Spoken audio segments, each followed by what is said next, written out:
Hey everybody, what's up? It's Levi with the Veritas 21 podcast, and this is another episode of the Real Talk Radio Show. And y'all know him, the man, the myth, the legend, Ryan Wilson is here with me today. Now it's been like, what, a month since we recorded an episode together? Maybe even 2 months. Yeah, dude, I kind of thought you were dipping out on me. No. Yeah, even people on TikTok were like, oh, where's Ryan been? And I'm like, oh, probably playing his PlayStation 5. Oh, man, it just been a rough time here recently. How you been doing, buddy? So far, so good. How about yourself?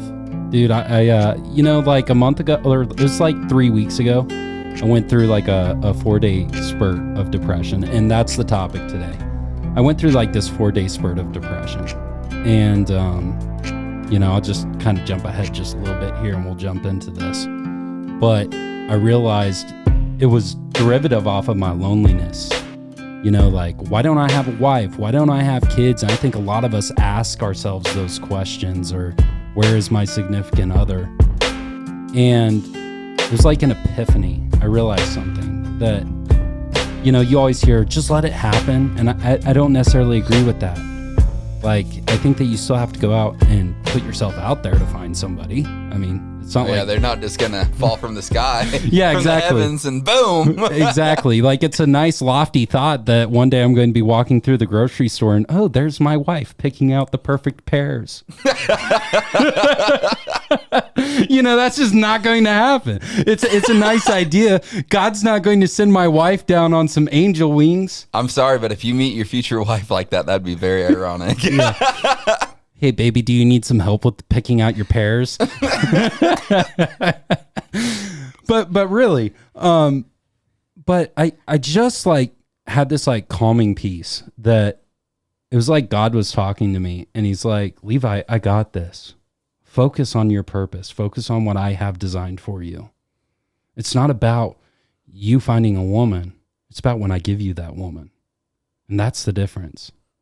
And you know what I think plays a big role in like why we think, like, why do we not have a wife yet?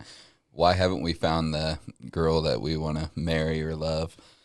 Because whenever we were little, and I don't know if you're the same way here, but whenever I was younger, I always thought to myself, whenever I thought of me being like 21, 22, in my head, I was going to be married at that point. I was going to be having a kid around like the age of 22. Yep. And you have that in your mindset for so many years. And then it gets there and it hits you. And you don't have that significant other. You don't have, like, you might have had one at the time, but I mean, like, it didn't last, obviously. But right. It's like we're trying to find happiness in a relationship. Exactly. And while you are in a relationship, it is important to be happy and make sure that your significant other is happy. But that shouldn't be your like will to live, basically. Mm-hmm. You shouldn't just be striving for a relationship. There's many other things that are more important. And I think it's also like the fairy tales, or even looking back at past generations, right? Like my grandparents, they got married when they were like 18, 19, 20 years old, and were married for 65 years. So it's easy to get caught up into this idea that that's the same type of life I'm going to live. Because that's somebody that you look up to. Or like your parents. How old were your parents when they got married? They were, I believe, 20. And I know my mom was 19 and my dad was 21. Exactly. And they had my brother how at 22. Often now do 19, 20-year-olds get married? And so I just put two and two together there. So they had my brother, my older brother, whenever they were 22. So in my mind, and a minute ago I said that I'd want my first kid at 22, and that's probably wise because that's the age my parents had their first kid. And like, hopefully that's not what they wanted from me because I can't get a girl to stick around. Well, and it's a nice idea. You're 21 years old. You're like, I'm going to have kids and I'm going to send them to school and I'm going to teach them all of these great things in life that maybe I wasn't taught, or maybe give them my worldview and instill God into them per se. And you're like chasing that, but also at the same time, you're trying to establish your life. And so you're like, well, where do I fall into this? And then I think that that's where we really begin to get down on ourselves. Like, is it me? A lot of self-reflection comes from that. I mean, like, whenever things do not go your way, you constantly question yourself. Right. And like, but you constantly question yourself. I know that mental illness is a big thing in our culture right now.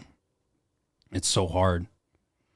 It's hard. The monotony of life, the constant rolling of the motions. And I think that's why 1 in 5 people deal with depression. Men are 3 times more likely to commit suicide. This is like a serious epidemic. As one of my favorite authors, Ryan Holiday, would say, he calls this an epidemic of loneliness. And I want culture to find some sense of peace in this. Because we were raised watching fairy tales. We were raised watching Nicholas Sparks movies. You know, like love is just going to appear.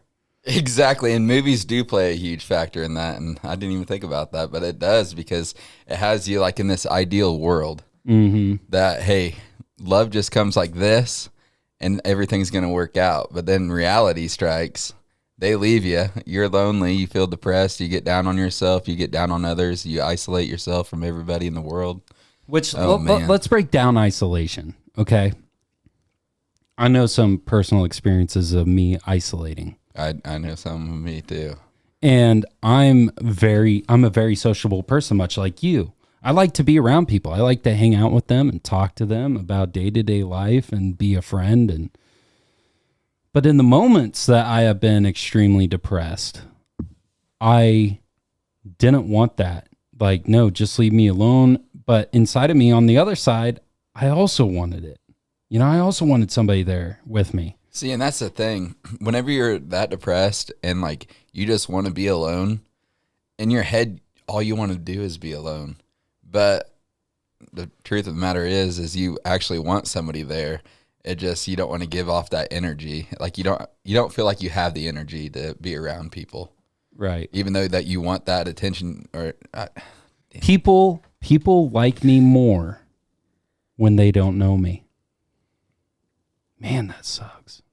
That is true now that I think about it. Dude, like you can't give your thoughts or your heart to somebody and you're wandering through this world and it just feels like it's grasped by darkness and everybody is out watching you, judging you. The spotlight's always on you, but you're still in darkness. That's depression. I know, and I don't know if you're like this, but I feel like if I know the people more and I open myself up more to them, the more they'll judge me. Yeah. And that's why I don't really like to open up to even the people I'm closest to. Yeah. And I think that that's what's so important about opening up is because once you do it, you got to have a select few. I do not agree with going on social media and talking about immense amount of depression. And the reason why is because I think like people like continually scroll through it and they get into this realm of like, that's all they see. So it just like pushes more depression onto them. It's like telling our story is not the answer to figuring out the depression. The answer to figuring out depression is finding healthy habits that gets us to cope with our loneliness, right? Or that loss or that grief or your past. Trying to find a way to deal with it, but to have some type of relational side to it, there does need to be a story to it. There does need to be discussion about why I feel qualified to talk about this. It's experience, honestly. Exactly. It's like, we're not clinical psychologists, okay? Yeah, we don't have any degree in that. We're 2 random guys in southeastern Kansas that are about to go to the bars tonight. In all reality, we're about to go to the bars tonight just to be turned down again. Yeah, see, we don't have our degree in this, but we have years of experience. Yeah. Let me give you guys a little bit of a backstory on me, and I actually shared this in the last episode of Finding the Sword, was that I was in 3 relationships. 1 was cheating and lying, not on my end, her end. The second one was we were in a very difficult time starting out our careers. She was in a very difficult program at the college she went to. The third one, at the beginning of the relationship, she told me that she was going to move to California, and I told her I was going to as well. But the reality is that I knew that I wasn't going there. And I didn't realize that everything that I was doing leading up to that last relationship that I was in was I was suppressing all of my emotions and putting them into the relationship. Like, she's going to bring me fulfillment. She's going to bring me happiness. And then what I've loved, okay, through the depression that I've experienced throughout the last year, the thing that I've loved the most coming out of it is recognizing, Levi, you can deal with yourself. You can do it alone. Do I want to do it alone? Absolutely not. But you know what? It's not ideal, but you can do it. When I feel like I need a mental break, I go play basketball. When I feel like I want to get something off my chest, I got this girl right here. She listens. She doesn't talk back. And she's damn good quality. Like, it sounds so lonely, but it's true. Dude, that's good. I got so much that I can find some relief for where I was at. And that's what I love about it. That experience that I had. Man, there were times when I was like, life sucks. And I seriously thought about ending my life sometimes. I laid in my bed, curled up in a ball, sobbing, wondering why. Why am I like this? Why doesn't anybody love me? Why am I not worthy of a woman? I've been there. Dude, that's like the lowest of the low. You're laying there alone and you're asking yourselves these questions. And, if you reached out to somebody, it would just be like, dude, get the fuck over it. This is really opening up here, but have you ever been laying in bed crying to the point where your eyes start hurting because like you're rubbing them so much, and like yes, on the outside of your eyes they just start burning? Oh, dude, it's awful. That's the lowest of the low. Oh man. But from that, look, that's not the story here. Okay, that's a small part to talk about it, right? Do you feel like in some ways that you've overcome some of that depression a little bit? It's spotty. Yeah. There's some days that I feel numb to it, but then other days, like, I'm not numb to it. It all hits me full circle. Yeah.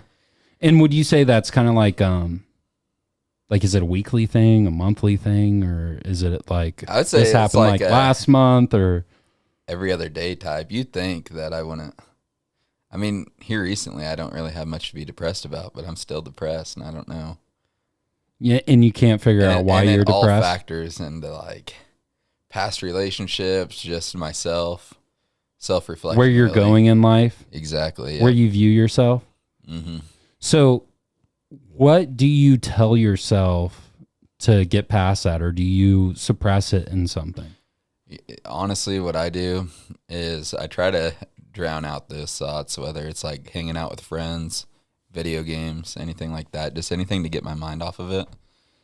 But whenever I can't get my mind off of it, I switch over there to the music and listen to some depressing tunes, which leads me down a tunnel where I'm going to get more depressed because these songs that I listen to are not a very like happy tone. Yeah, no, we're like huge Zach Bryan fans. Something in the Orange, Blue, his new American Heartbreak came out, 68 Fastback, all of that. Yeah, we drown ourselves in the music. And I think the music is great, honestly. I love listening to music. But even before I experienced love, I loved lovey-dovey music or heartbreak music. And it's like I was setting myself up to be heartbroken. I was looking at this online, and it said that you're 8 times more likely to get depressed listening to music than not listening at all. So the more you listen to it, the more depressed you get. Mm-hmm. But then there's a music therapist out there that said that depending on the tone and like the sounds, like the vibrations and everything like that of the songs, it can either give you positive vibes or negative vibes. This is interesting, okay? Think about this, okay? We look at like the Kid Leroy, Juice WRLD, Zach Bryan, Gary Allen. We're talking about like platinum selling artists that are literally singing heartbreak songs. Does that not like have some relation to why our culture is so depressed?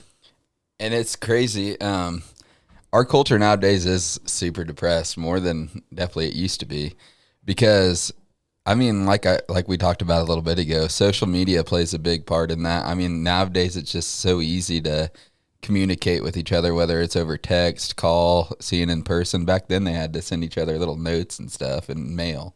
Mm-hmm. If I do not think that this world would be as depressed if we didn't have like online dating and everything like that, because some people are depressed about somebody that they're dating overseas. Okay, it's just like this. You're laying in bed alone. You're depressed. You're crying. You're lonely. But the world is constantly moving around you in social media, right? Mm-hmm. And so it just depresses you even further. You're laying in bed alone.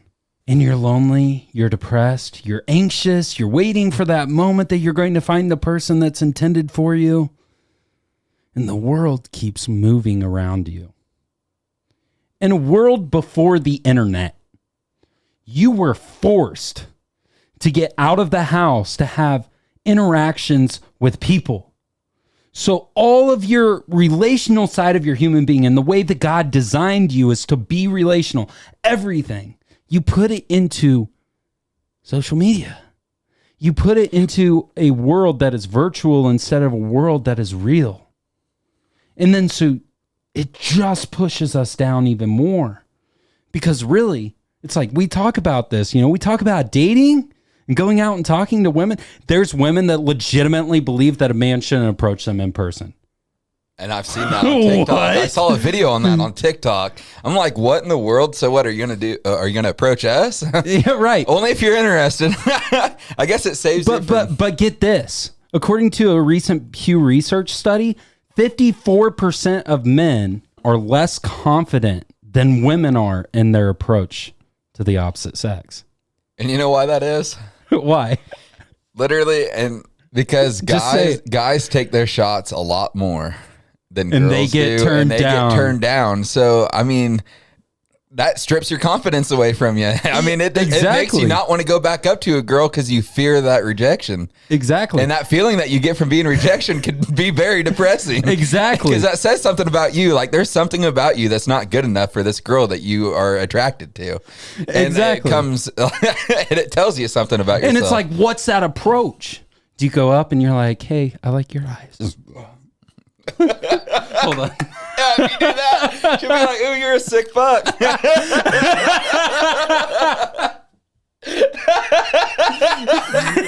Jesus, dude. Oh, we're terrible. I don't feel like we're really having like a really good talk about depression. I think that it's just like, this is just a total bullshit session.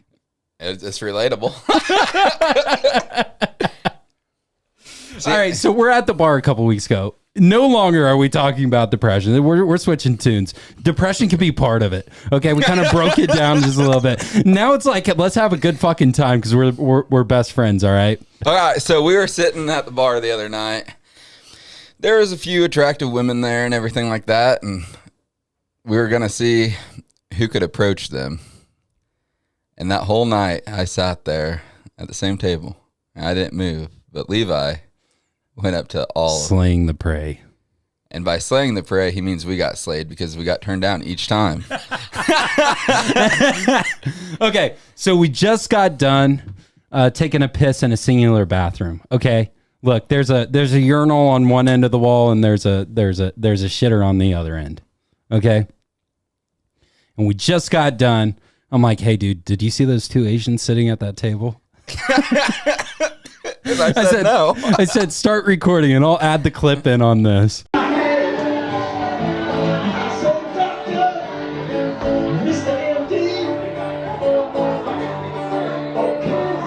I walk out, and at this point, give you a little bit of backstory. We have been to like 4 or 5 bars to this point, okay? And we're not drunk or anything. We've had a couple beers, but we've, slowly progressed. We're still through it, right? operating. So I walk up to him, and I'm like, we've been to 7 bars tonight, and you're probably the prettiest girl I've seen so far. Something like that. Oh, sounds terrible in the reflection. But hey, look. This is the perspective that I want people to have, okay? Make fun of me all you want, okay? The perspective I want people to have is you miss 100% of the shots you don't take. Mm-hmm. You know what? Half the time, the woman isn't even listening to what you're saying. She's probably shocked that you're going up and actually taking the time to approach her. Or just sitting there judging you like, I'm not into this guy, but I'm going to have to be nice to him. And that's what ended up happening. But regardless, she said, go take a walk. What did we do? We walked back to our table and sat there for a minute. Drank a beer. I'm like, all right, I'm not going to smoke this cigar because it was a cigar bar, basically. And we're sitting there. About 15 minutes goes by, and I'm like, all right, I'm going to approach him again. They told me to come back. I went back. Bro, we need a little longer. Yeah, exactly. It was like the freaking Salvation Army, dude. You can give and you can give and you can give, and they still want more. And I didn't know what to do, man. I just went back to the table and we just hung out, and I'm like, fuck it, I'm smoking the cigar now. I'm not trying to smell good no more. Yeah, and then I walked over there to the table after that, and I put the ball in their court. I was like, look, we're done bothering you guys. But if you guys would like to sit down and have a genuine conversation with us and maybe have a few drinks with us, then you guys can come join us at our table. But if not, I completely understand and do not feel obligated. We waited like 15, 20 minutes and they never came. 2 pretty cute blonde girls sitting at a table, little booth. They just got their nachos. And I was already committed to it. I didn't know they had their nachos, but I walked up. They had just got their plate. I'm like, hey, when you guys get finished, Tiger Woods doesn't like to make a second approach shot, so I'm only going to make one. We'll be on the other side of the bar if you want to come over and shoot some pool with us. And my jaw dropped whenever he said that. I'm like, wow, that is not something Levi would typically say. And he said it, and I'm like, wow, that was like straight off the dome. I was impressed. I thought for sure it'd get those girls over, but I guess the looks played a bigger factor. Every girl that I have said that I said that to another girl, they're like, that's so dumb. Really? Yeah, and I'm like, from a guy perspective, it's probably because it's like about sports. Yeah, and like that's why it sounded so good. But like to a girl's perspective, they're like, nobody gives a fuck about golf. You know what? When we go out the next time, dude, tonight. I'm going to use that multiple times. Dude, okay, hold on. There's a little content idea that I have. What if I just walk up to a girl and I drop down on one knee and propose? Dude, she'd sit there confused, or you'd be looking up and her big ass boyfriend would be walking up to you and go like, excuse me, what the hell are you doing? And I'm about to marry your girl. And then if he asks you what your name is, Mr. Take Your Girl. That would make for a damn good video, dude. It really would. I know, dude. And you know what? What if she says yes? And then her boyfriend would be led down to depression. Okay, that's not funny. Okay. But seriously, what if she said yes? Then we got 4 little kids 30 years later, right? All right, we got 4 little kids 30 years later. And they're like, Mom and Dad, how did you meet? I proposed to your mom just randomly for a video, and she said yes, and her boyfriend was right there. And I freaking believe in love at first sight.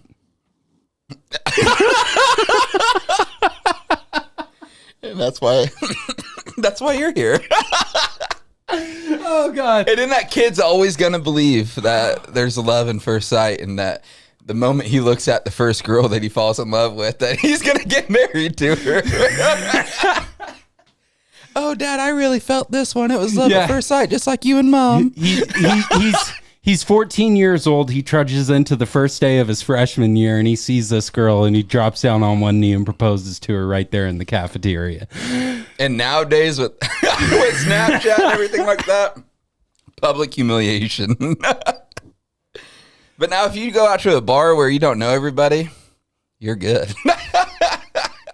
That's the philosophy here, right? Yeah. I'm never going to see you again.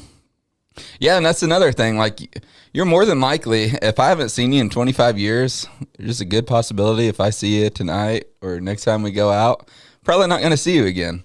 Exactly. So why fear the chance of talking to somebody and potentially having a chance with them? I'm kind of hypocritical here, huh? Yeah, I want to see some action tonight. I'm all about talk, but then whenever it comes to action, I just freeze up. I'm like, oof. If I was a girl, I wouldn't want me walking up to me. Oh.